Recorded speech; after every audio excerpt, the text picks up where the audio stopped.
Muy buenas tardes. Les acompañaré en el módulo Contexto Nacional de los Derechos de los Niños, Niñas y Adolescentes y las TICs en el Ecuador. ¿Qué significa estar frente a la pantalla?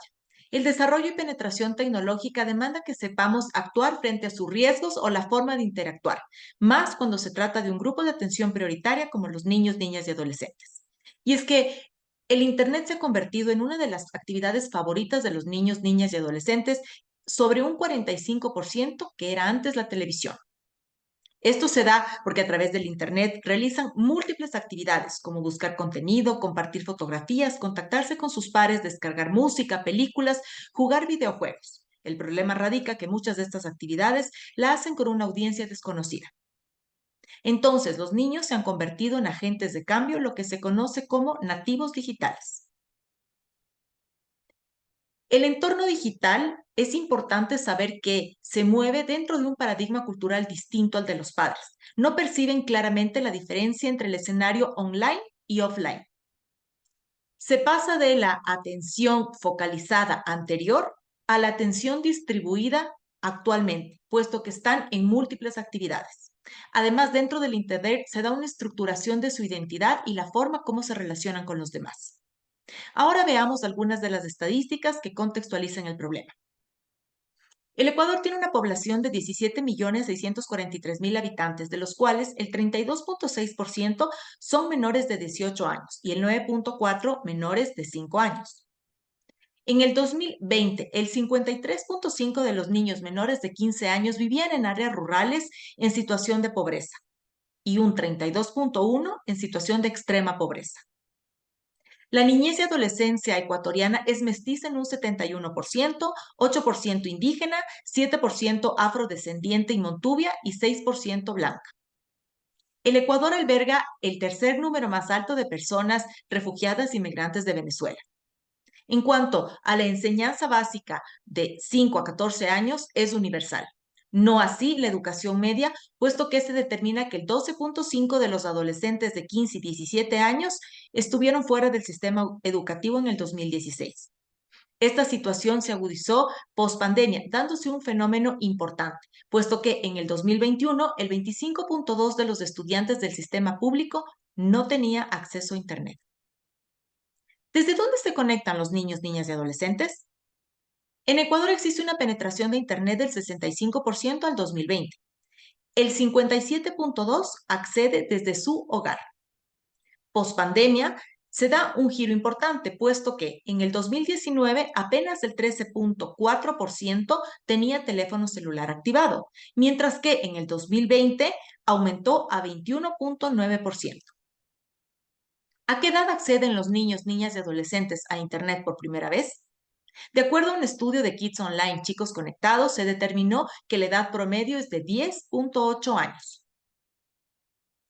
En cuanto al acompañamiento de los niños con adultos, existen estadísticas que establecen que 4 de cada 10 niños se conectan con compañía. 1 de cada 4 niños lo hace con hermanos o amigos. Por lo tanto, significa que menos 2/3 de los niños, niñas y adolescentes usuarios de Internet no cuentan con un acompañamiento adecuado cuando se conectan. Entre las oportunidades y riesgos del uso de Internet, veremos algunas oportunidades. Por ejemplo, acceso a nuevas posibilidades de aprendizaje, acceso a contenidos educativos como libros, material de video e instrucción de remota a menores costos. Aumenta potencialmente la motivación, puesto que los niños dicen que aprender es más interactivo y divertido. Sin embargo, para transformar las oportunidades en beneficios de los niños, niñas y adolescentes, es fundamental proporcionarles orientación y apoyo adecuados, sobre todo con aquellos grupos que pertenecen a grupos vulnerables. Veamos ahora los riesgos en cifras. Las TICs han facilitado la producción, distribución e intercambio de material sexualmente explícito y de contenido ilegal para explotar y abusar de los niños, niñas y adolescentes. En el 2021 se registraron 197 femicidios, de los cuales 7.1%, es decir, 14 fueron contra niñas y adolescentes. 7 de esas 14 víctimas eran menores de 5 años. La Fiscalía General del Estado determinó que entre el 2017 y 2022 se registraron 74 casos por el delito de oferta de servicios sexuales con menores de 18 años por medios electrónicos, determinándose entonces la vulnerabilidad en cuanto a la seguridad, privacidad y bienestar. Revisemos esta lámina con estadísticas del delito de pornografía y comercialización de pornografía con niños, niñas y adolescentes. Como conclusión, se puede determinar que víctimas de estas prácticas son sobre todo las niñas y adolescentes entre 13 y 17 años. Situación similar sucede con el delito de contacto con finalidad sexual, donde las víctimas pertenecen al mismo grupo poblacional. En este momento vamos a dar una breve revisión de los derechos dentro del entorno digital a la luz de la Convención de los Derechos del Niño aprobado en el Ecuador en 1990. Estos son los derechos. Derecho a acceso a Internet, acceso a la información, a la libre expresión y asociación, sobre todo formarse un juicio dentro del nuevo estilo de ciudadanía. Derecho a la construcción de su identidad, ya que los niños crean cuentas, avatar, usuarios y la forma como se identifican frente a los demás. Derecho a la privacidad. Ningún niño será objeto de injerencias arbitrarias o ilegales en su vida privada. Derecho a ser consultados y dar su opinión. Derecho a la protección. Derecho al desarrollo personal y educación.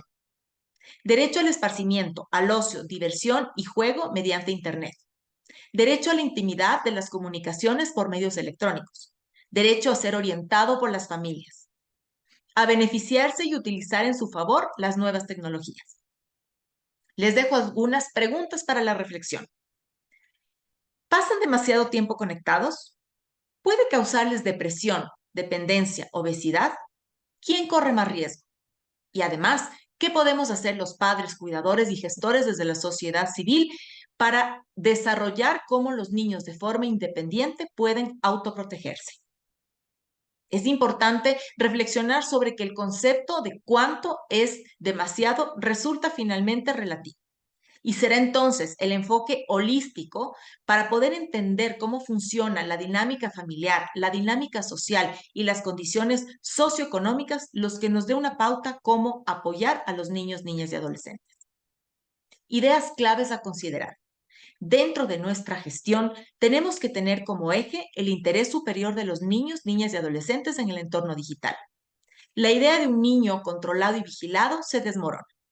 Es la protección integral la respuesta, en donde se promueve la adquisición de habilidades para la autoprotección, autocuidado y la protección entre pares. Se requiere un acompañamiento de adultos respetuoso, receptivo a las inquietudes y sobre todo con un diálogo intergeneracional. Debemos poner en el centro de la política digital a los niños, niñas y adolescentes. Nunca olvidar que tenemos que tener un enfoque interseccional e intercultural. Debemos, como sociedad civil, promover acciones de incidencia con los gobiernos para reducir el costo de conexión y fomentar la creación de centros comunitarios o escuelas con acceso a Internet. Es fundamental promover la capacitación y sobre todo la alfabetización digital de niños, niñas y adolescentes. La educación va unida al despertar de la conciencia. Muchas gracias y hasta un próximo encuentro.